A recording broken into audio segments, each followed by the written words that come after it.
Okay, right here in America, on North Gordon Street in Plant City, we have, whoops, and let's see some light, babe, some very, very nasty people who don't seem to have been able to make it in the world.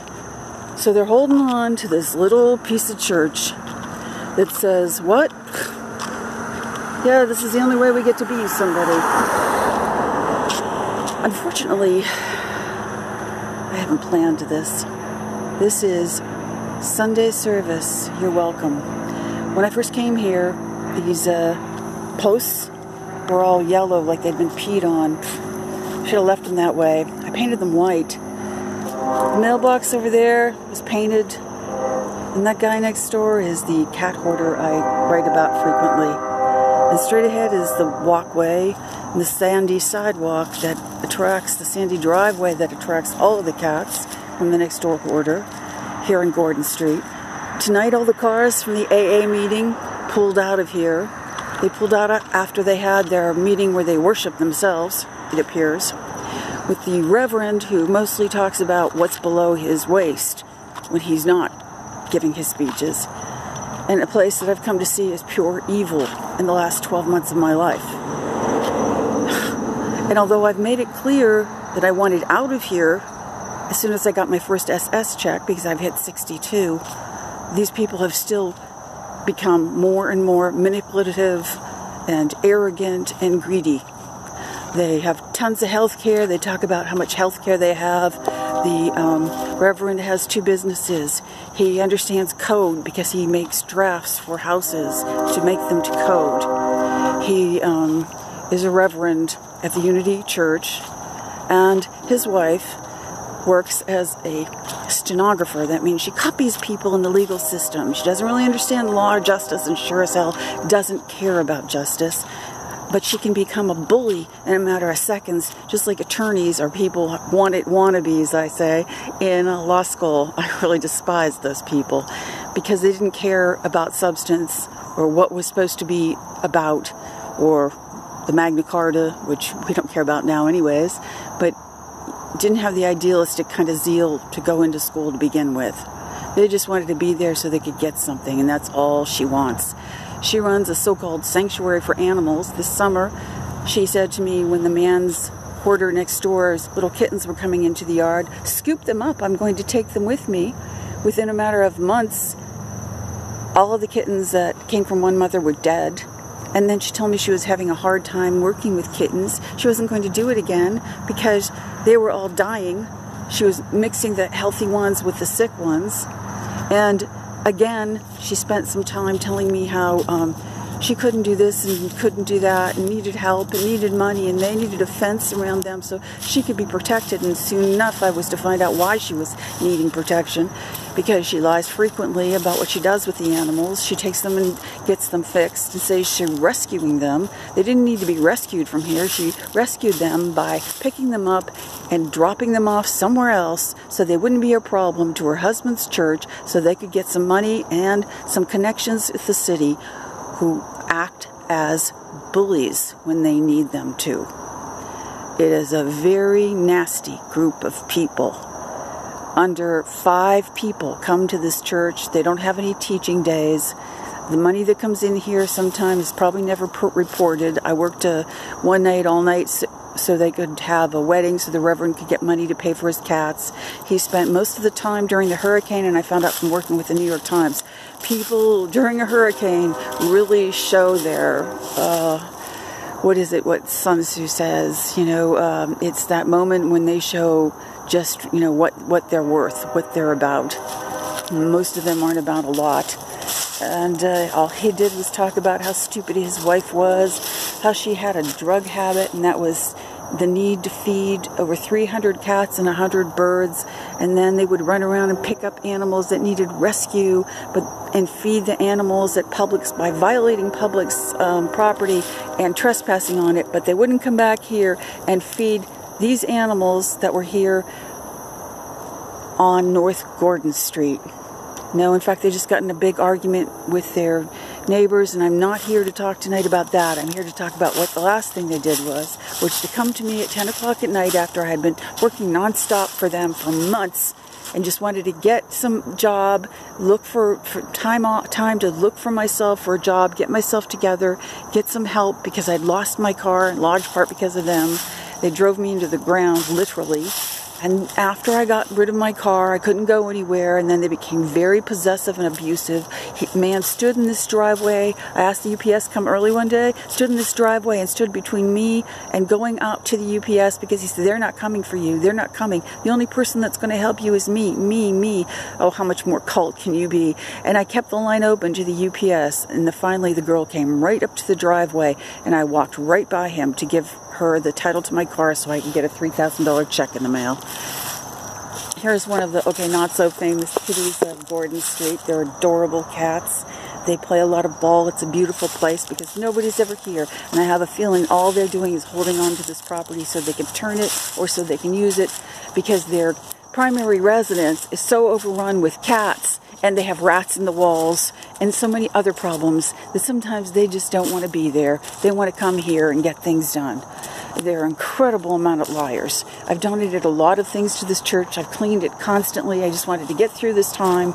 And then I had to go for SSI because my back and everything that's happened to me in the last few years has been devastating on my rheumatoid arthritis. And I thought I truly was crippled. And these people, they don't ask how you are. They don't care if you haven't taken a shower. They don't care that you're suffocating in a little cottage in the back, little shed that has paint in it and everything else. That's not, the shed is aluminum and it has no insulation. And the wife is vicious. They came at 10 o'clock at night one night. They wanted me to get up and go with them. And if I wasn't going to go, I was to get out that night. And I don't have a car. So they wanted to put me in the street with my 6 cats with no car. Vicious couple talked about how another woman moved their cats in with them. And then she didn't move in to help them like she was supposed to. Well, thank God for her. They're vicious. They don't have the resources to run the businesses they're running. They run to people for money all the time, and they lie to people all of the time to get the money to do what they want to do. And what they want to do is move cats around, do TNR and move them around from place to place in the state of Florida. They are not taking care of the cats. A lot of them are just getting dumped back someplace else so that those cats can just be out of the way and she can say she's a rescue person. She does not believe, and she put it in writing to me, she does not believe in adopting out. Honey, are you okay? That is cat poo and I'm just checking it. Oh no, it's checking it out. Not good, huh? No, not really good. And there you go. Which one is that? My cutest little baby. I have to watch him. Okay, so I had spent all my money. I was like $150 a month besides doing all their cleaning. Their sewers break all the time. You've got to clean their sewers. I'm doing all this stuff. I have 2 degrees. These people, some of them haven't even gone to high school. You can't get any other job. You can't do anything but this. They're incredible liars. They're just incredible, hate-filled people who will tell you you're nothing and no one and you'll never have anything. And I've never seen anything like it in my life. And whatever they're doing, they're trying to hold on to this property to make more money from it because it's one of 3 commercial pieces in a row on this street where most of the places are residential. Behind this building, they're building a new house. I have a lot of experience. When I first came here, I was trying to get a job with HGTV. I realized that they had Behr paint that had a warranty on it, and I went and got them a replacement for the Behr paint so the trim could be painted. The replacement paint is worth about $120. It was sent to us free by Behr, and I wrote all the information, and it's in my email. These are people who constantly lied about anything I did and were constantly negative and violent and called me names and told me I had psychological problems. And if you even talk like you're intelligent, oh, see, you're overdoing it, that means you have this. And, I mean, these people will feed you bring you their bad food and don't care.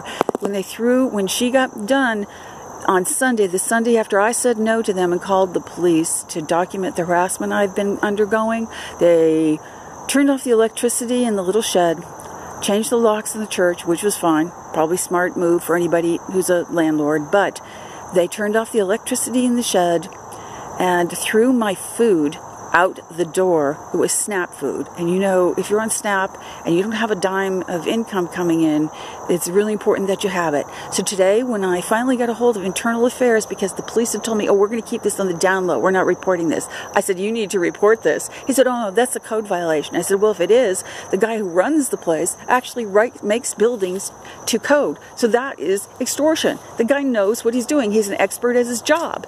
And the officer's like, no. So I asked her to get a copy of the report. She hasn't got a copy of the report. She said point blank, you know, and it isn't illegal. It isn't illegal. Extortion is illegal. I'm a 62-year-old woman with nothing, and these people have, and before, I don't mean nothing, but I did have a lot of things for a while, which I had to sell, and I sold them a refrigerator. They did buy it from me cheap. It was an $1,100 refrigerator for $200. It was brand new.